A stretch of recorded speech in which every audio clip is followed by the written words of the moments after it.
एक बहुत बड़े तथा मशहूर डॉक्टर थे जिनका नाम मार्क था। वह एक कैंसर स्पेशलिस्ट थे। एक बार वे किसी सम्मेलन में भाग लेने लिए किसी दूर के शहर जा रहे थे।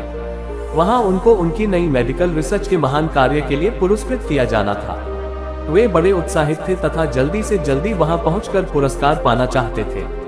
उन्होंने इस शोध के लिए बहुत मेहनत की थी।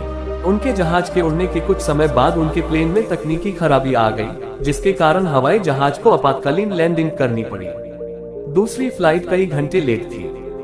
मार्क को लगा कि वे अपने सम्मेलन में सही समय पर नहीं पहुंच पाएंगे, इसलिए वह प्लेन से उतरे और उन्होंने स्थानीय लोगों से सम्मेलन तक का रास्ता पता किया और एक टैक्सी किराए पर ली। पर उनको टैक्सी तो मिली, लेकिन बिना ड्राइवर के, इसलिए उन्होंने खुद ही टैक्सी चलाने का निर्णय लिया। जैसे ही उन्होंने यात्रा शुरू की, कुछ देर बाद बहुत तेज आंधी तूफान शुरू हो गया।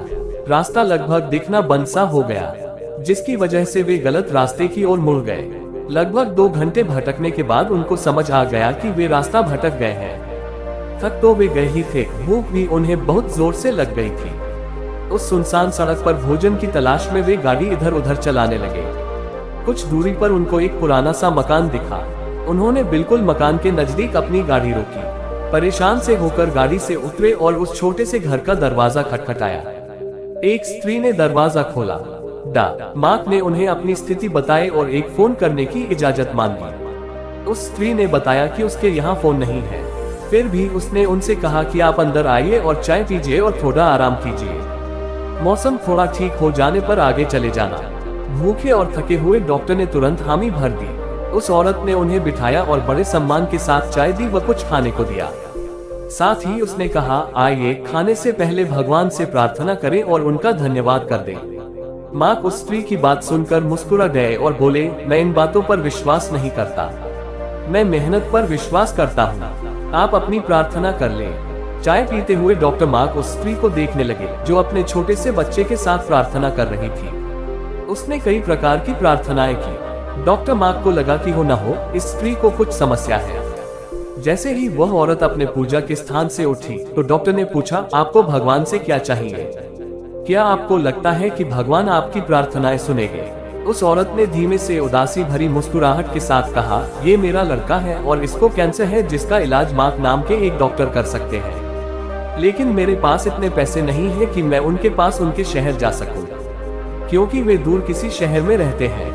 ये सच है कि भगवान ने अभी तक मेरी किसी प्रार्थना का जवाब नहीं दिया, लेकिन मुझे विश्वास है कि भगवान एक ना एक दिन कोई रास्ता बना ही देंगे। वे मेरा विश्वास टूटने नहीं देंगे। वे अवश्य ही मेरे बच्चे का इलाज मार्क से करवा कर इसे स्वस्थ कर देंगे। डॉक्टर मार्क ये सुनकर बिल्कुल अवाक रह गए। कुछ पल के लिए वे खामोश से हो गए। उनकी आंखों से आंसू गिरने लगे। वे अपने मन में कहने लगे, भगवान बहुत महान है। उन्हें सारा घटनाक्रम याद आने लगा।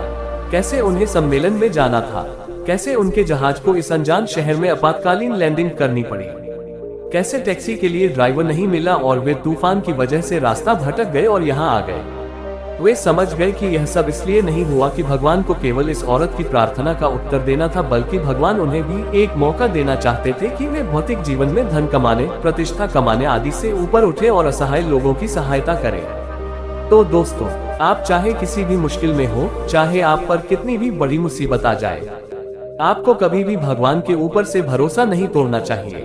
अगर आप हिम्मत और धैर्य के साथ मुश्किलों का सामना करते रहेंगे और आपको खुद पर तथा भगवान पर भरोसा है, अटूट विश्वास है, तो भगवान आपकी जरूर सुनेंगे और आपके विश्वास को टूटने नहीं देंगे। चाहे थोड़ी देर हो जाए, लेकिन वो आपके लिए कोई ना कोई रास्ता ऐसा बना देंगे जिससे आप उस मुश्किल, उस मुसीबत से निकल जाओ। अगर आप ध्यान से देखेंगे और महसूस करेंगे तो पाएंगे कि जिंदगी में सबके साथ ऐसी घटनाएं होती हैं। जब आप बिल्कुल उम्मीद खो देते हैं और हिम्मत हारने लगते हैं, तब आपको कहीं से अचानक मदद मिल जाती है, आशा की किरण दिख जाती है। तो बस आप धैर्य के साथ भगवान में विश्वास रखें। भगवान आपको हर मुश्किल, हर मुसीबत से निकाल देंगे।